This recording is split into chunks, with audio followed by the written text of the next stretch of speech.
तो आदाब, नमस्कार, गुड इवनिंग, सत श्री अकाल। एक बार फिर आप तमाम लोगों का स्वागत है क्राइम तक की कहानी के इस एपिसोड में। उम्मीद है पूरी फैमिली अच्छी होगी और संडे भी आप लोगों का अच्छा गुजरा होगा। आज की कहानी शुरू करूं उससे पहले एक बहुत आम एक सवाल है, खासतौर पर जर्नलिस्ट के साथ। कई बार मुझसे भी ये पूछा गया और बहुत सारे लोग पूछते हैं, और ये सवाल 2-3 दिनों के अंदर काफ़ी जिंदा हुआ। दोबारा पूछा ये जाता है कि कहीं जंग चल रही हो, वॉर प्रोन एरिया है, या कहीं पे आतंकवादी हमला हुआ है, कहीं ब्लास्ट हुआ है, नक्सल एरिया हो, डाकुओं का इलाका हो, क्रिमिनल्स का इलाका हो, दूर दराज का, जहाँ पे चारों तरफ खतरा है। ऐसे में क्या चीज़ होती है कि एक जर्नलिस्ट तमाम खतरे को मोल लेते हुए वहाँ तक चला जाता है, और क्यों नहीं वो इन खतरों से दूर रहता है? बहुत सारे लोगों के सवाल हैं। पिछले 2-3 दिनों से मुझसे कई लोगों ने ये सवाल पूछा था, और यकीन से आपको कहूँ तो मुझे इसका जवाब मिला ही नहीं कि वाकई क्यों ऐसा होता है। कई सारे जवाब मन में आए, खुद को लेकर ही अपना सवाल भी लिया और खुद जवाब भी। एक ये कि शायद ये पेशा ऐसा है जिसमें आपने अपनी मर्जी से चुना है, तो जब ऐसा मौका आता है तो आप पीछे हट नहीं सकते। फिर चाहे वो जंग की बात हो, चाहे टेरर की बात हो, टेरर अटैक की बात हो, ब्लास्ट की बात हो, या कहीं ऐसे खतरनाक क्रिमिनल के बीच में जाना हो जहाँ पता ही नहीं आप वापस आएंगे कि नहीं आएंगे।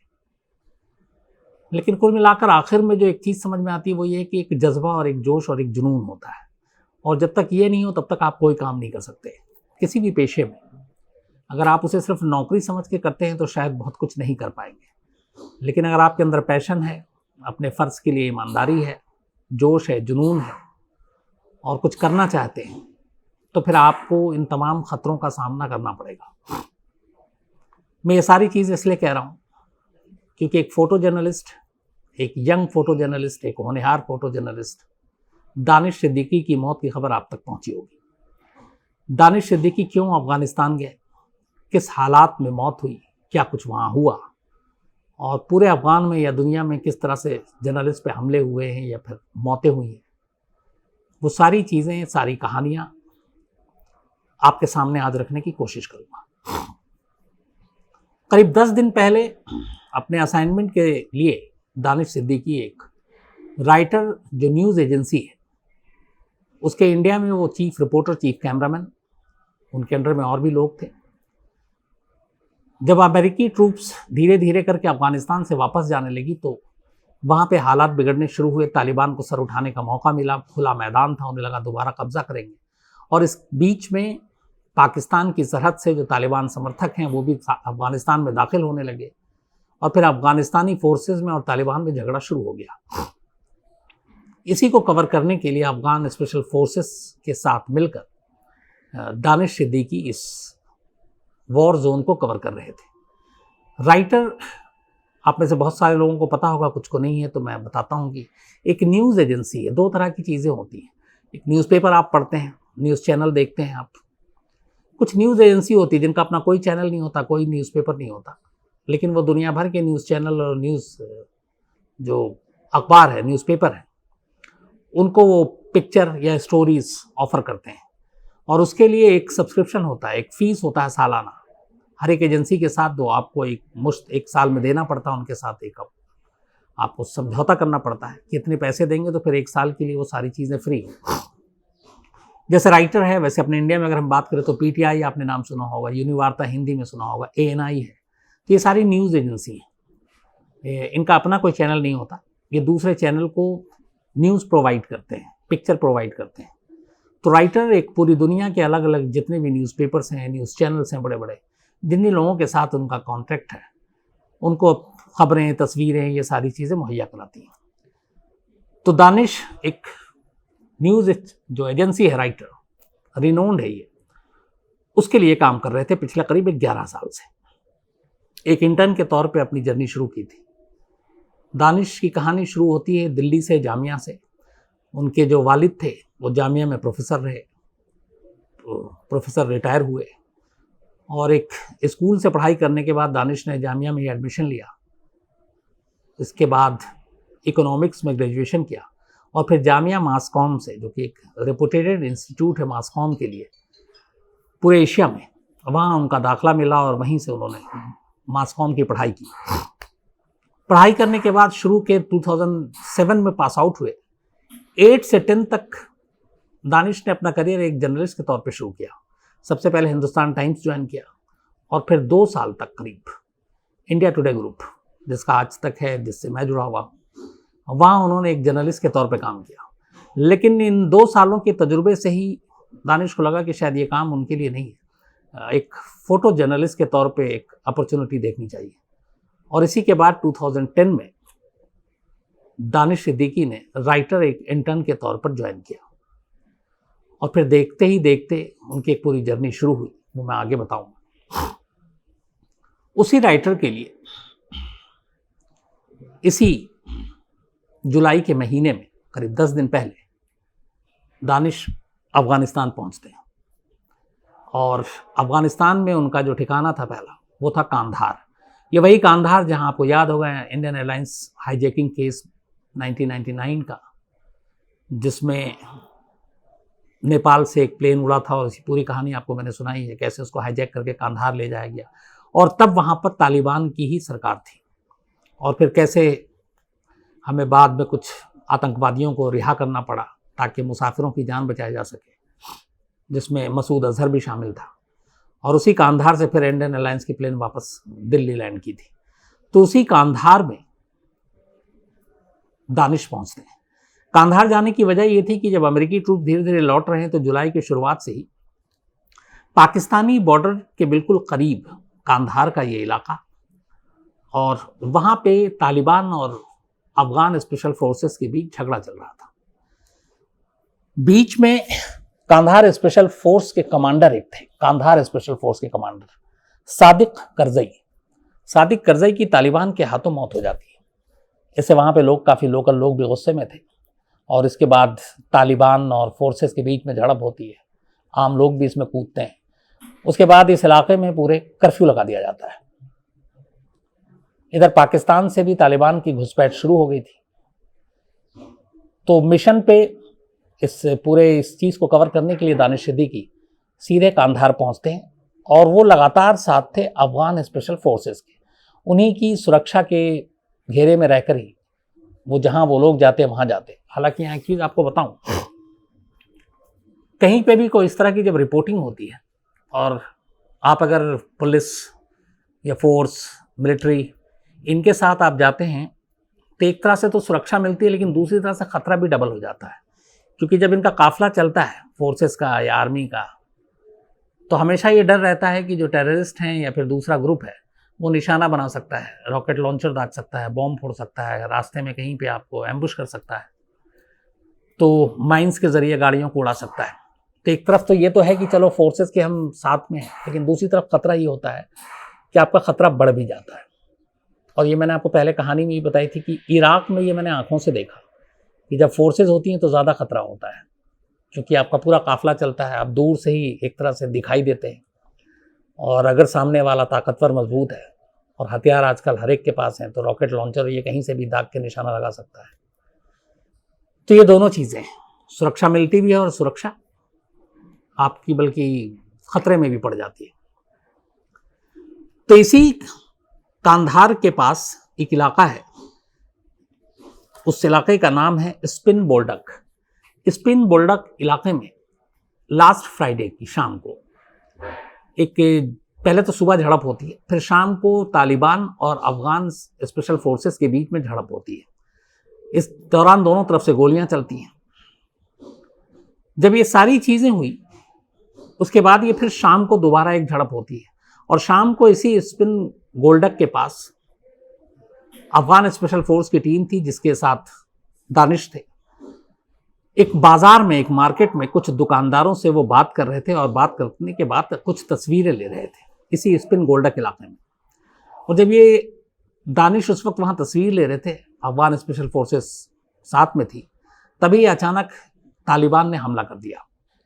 इधर से भी गोली चली, उधर से भी गोली चली, और इत्तेफाक से इस क्रॉस फायरिंग में कुछ गोलियां दानिश को लगी। इससे पहले दानिश ने सुबह राइटर में अपने चीफ एडिटर को बताया था कि कुछ बुलेट लगे हैं, इंजरी है, और लेकिन वो ठीक है। लेकिन फिर दोबारा पलट कर हमला हुआ और इस बार का हमला जानलेवा था। तो दानिश के साथ साथ एक अफगान के सीनियर अफसर, वो भी इस क्रॉस फायर में उनकी भी मौत हो गई। इसके बाद खैर वो लोग हट गए, तालिबान उस इलाके में थोड़ा हावी है, तो अब जो बॉडी थी वो तालिबान के कब्जे में थी। लेकिन बाद में फिर तालिबान ने अफगान जो रेड क्रॉस इंटरनेशनल सोसाइटी है उसको ये बॉडी सौंप दी, जिसके बाद ये बॉडी दानिश की कल शाम को दिल्ली आई। बाकायदा वहाँ पोस्टमार्टम भी हुआ, सब कुछ हुआ, और पोस्टमार्टम रिपोर्ट भी आई। और रात करीब फिर उसके बाद बॉडी दिल्ली एयरपोर्ट पे आने के बाद जामिया नगर में उनके घर पे ले जाई गई, और रात करीब 10:15 बजे जामिया मिलिया यूनिवर्सिटी जो है उसी के कब्रिस्तान में उनकी तदफीन हुई आखिरी रस्म में। जो पोस्टमार्टम रिपोर्ट थी उस पर लिखा हुआ था जो कॉज ऑफ डेथ वो बुलेट इंजरी थी, और तालिबान की तरफ से जो गोली चली उसी की वजह से सारी चीज़ें हुई थी। तो करीब 38 साल मुश्किल से उम्र थी दानिश की। 38 साल की उम्र में दानिश अपने इस पैशन, अपने जुनून जोश के साथ काम करते हुए उनकी जान चली गई। कुल 4 भाई बहन। दानिश की पूरी कहानी ये है कि जैसा मैंने आपको बताया, जामिया से पढ़ाई करने के बाद 2010 में जब राइटर ज्वाइन किया तो इसके बाद उन्हें बहुत मौका मिला विदेश जाने का, अलग अलग चीज़ें कवर करने की। इसी दौरान में जर्मनी में भी वो गए, यूरोप गए। जो जर्मनी में उनकी मुलाकात एक लड़की से होती है, वो जर्मन नेशनल थी। फिर दोनों में प्यार होता है, दोनों शादी कर लेते हैं। दोनों के 2 बच्चे हैं इस वक्त, हालांकि बच्चे छोटे हैं। और फिर नौकरी की वजह से दिल्ली छोड़कर दानिश को मुंबई में रहना पड़ा, तो वो मुंबई में ही इस वक्त बेस थे और मुंबई में ही रह रहे थे, और वहीं से वो अफगान गए थे इस चीज़ को कवर करने के लिए। आमतौर पर एक फोटोग्राफर या एक कैमरामैन जो होता है वो पर्दे के पीछे का सितारा होता है। आप अखबारों में जो फोटो देखते हैं, आप टीवी पे जो विजुअल देखते हैं, जैसे मैं अक्सर विनोद शिकारपुरी के नाम का जिक्र करता हूँ। टीवी पे रिपोर्टर का चेहरा आता है, एंकर आता है, अखबारों में बायलाइन छपती है, रिपोर्टर के नाम छपते हैं। तस्वीरों में बहुत कम आपने देखे होंगे, और अगर है भी तो बहुत छोटा सा नीचे नाम होता है। तो दानिश सिद्दीकी भी इसी तरह के एक फोटोग्राफर। उनकी बहुत सारी तस्वीरें जो पूरी दुनिया में जिसकी तारीफ हुई, असल में उस तस्वीर को खींचने वाला कौन था, ये भी एक अजीब इत्तेफाक और बदनसीबी देखिए कि दानिश के मौत के बाद पता चला कि ये तस्वीर दानिश ने ली थी, जो पूरी दुनिया ने देखी, जिसमें आपको रोहिंग्या की वो तस्वीर, एक महिला जो समंदर के किनारे आसरा लेने के लिए कहीं जान बचाकर भागना चाहती है, चाहे वो दिल्ली में कोरोना के दौरान में सामूहिक किस तरीके से अलग अलग जो टेम्प्रोरी शमशान घाट बने वहाँ की जो तस्वीरें हों, इसके अलावा जो ईस्टर अटैक हुआ था श्रीलंका में वहाँ की तस्वीरें हों, हांगकांग में जो प्रोटेस्ट हुआ था उसकी तस्वीरें हों, इराक में मौसूल पे जब कब्ज़ा हुआ ISIS का और उसके बाद इराकी फोर्सेस ने हटाया तो फिर उस मौसूल की तस्वीरें हों, यूरोप में ऐसे ही कुछ तस्वीरें हों। तो ये सारी वो तस्वीरें थी जिसने दानिश को एक ऐसी जगह पर लाया था कि जिससे एक हिंदुस्तान का भी नाम हुआ, क्योंकि राइटर एक अमेरिकी एजेंसी है, लेकिन जिस तरीके की तस्वीरें थी वर्ल्ड एक्लेम तारीफ हुई पूरी, और उनके काम की तारीफ हुई। लेकिन अफसोस की बात यह है कि मौत के बाद ये पता चले कि ये सारी तस्वीरें जो हैं वो दानिश सिद्दीकी की थी। दानिश की मौत के बाद चाहे वो जो बाइडेन हो अमेरिकी राष्ट्रपति या फिर अफगानिस्तान के राष्ट्रपति, सभी ने शोक जताया।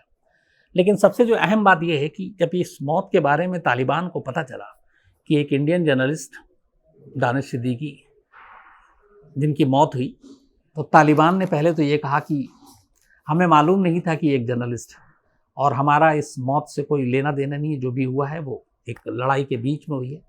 साथ में तालिबान ने यह भी कहा कि अगर कोई जर्नलिस्ट यहाँ आता है तो उसे हमें इन्फॉर्म करना चाहिए कि हम यहाँ आ रहे हैं कवरेज के लिए, ताकि हम उसके बारे में जानकारी रख सकें और हम उसे कम से कम अपनी तरफ से सुरक्षा दे सकें।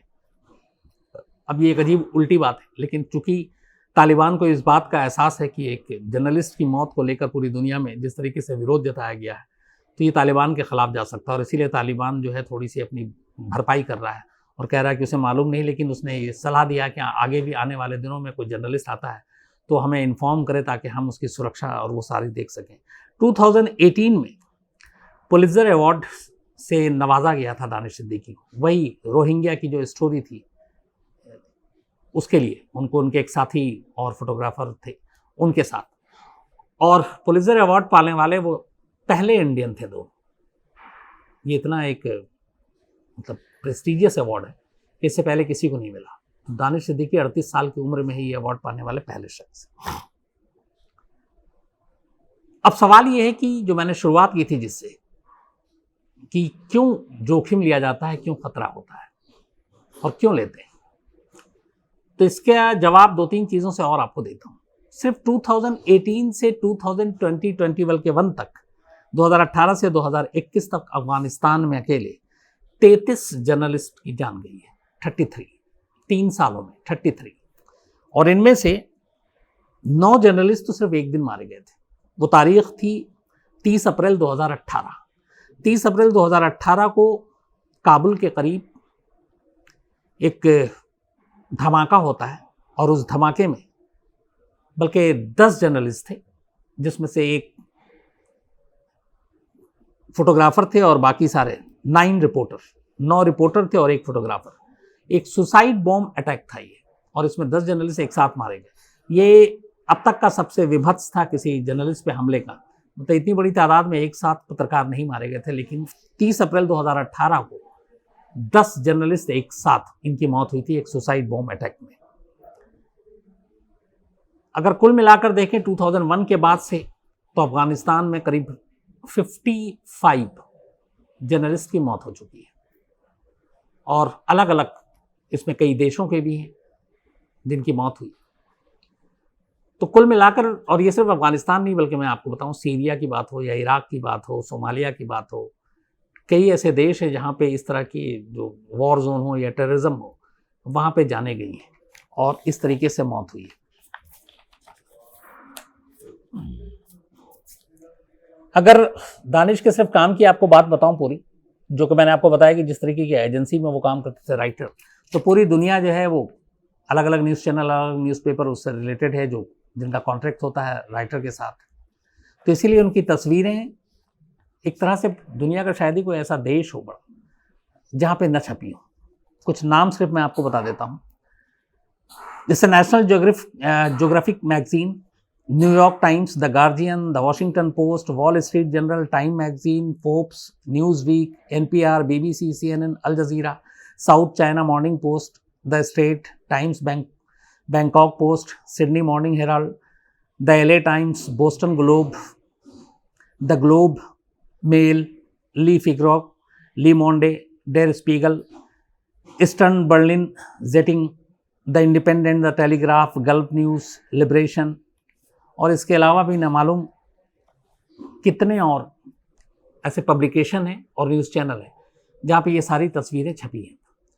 तो राइटर में करीब 11 साल तक काम किया था, और कल दानिश सिद्दीकी की बॉडी दिल्ली पहुंची और उसके बाद जामिया में ही उनकी तदफीन हुई।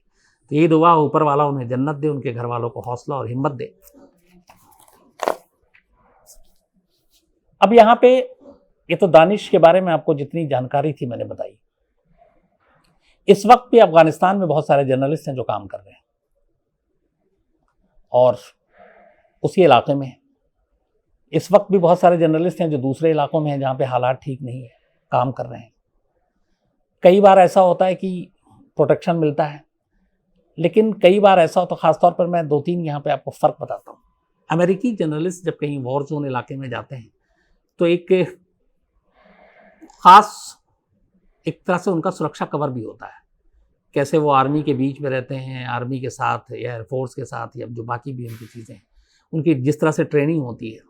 हम लोगों को भी यहाँ पे ट्रेनिंग दी जाती है। अगर आप वॉर जोन में जा रहे हैं तो आपको उससे अलग अलग हर वक्त हर साल ये सब सारा चलता रहता है, लेकिन शायद उस पैमाने पे और उस लेवल पे नहीं होता है, और जिसकी वजह से ख़ासतौर पर एशिया के जर्नलिस्ट की जो तादाद है मरने वालों में वो काफ़ी हो जाती है।